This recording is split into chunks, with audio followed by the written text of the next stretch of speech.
Gate থেকে একদম এই পর্যন্ত সিয়াচের ভর্তি, পুলিশের মধ্যে ছয়লাভ।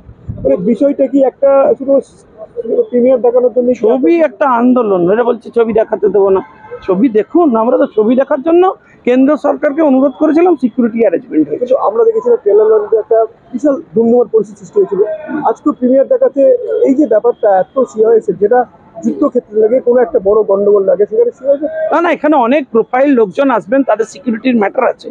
আর কতজন এমএলএ আসবেন, কতজন প্রোটেক্টি আসবেন, সেই জন্যই অ্যারেঞ্জমেন্ট। একটা সিনেমার জন্য এত কিছু মানে লাগছে। এই যে বাংলায় লোকের মত প্রকাশের স্বাধীনতা নেই, সারা দেশে তো সিনেমাটা চলেছে এবং ভালোভাবেই চলছে, কিছু হয়নি, কিন্তু এই বাংলায় এত সমস্যা কেন? কোনো সমস্যা নেই, সবাই দেখবেন ছবি, কোনো সমস্যা নেই। কিন্তু বেঙ্গল ফাইল দেখতে বাংলার মানুষ উদ্গ্রীব হয়ে আছে। উদ্গ্রীব বলে আমরা হাজারবার দেখাবো। আজকে খোলা হওয়ার তরফ থেকে ব্যবস্থা করার জন্য কি কি থাকছে একটুখানি বলবেন? কিছু থাকছে না, ছবি থাকছে, আপনারা দেখুন না। আমি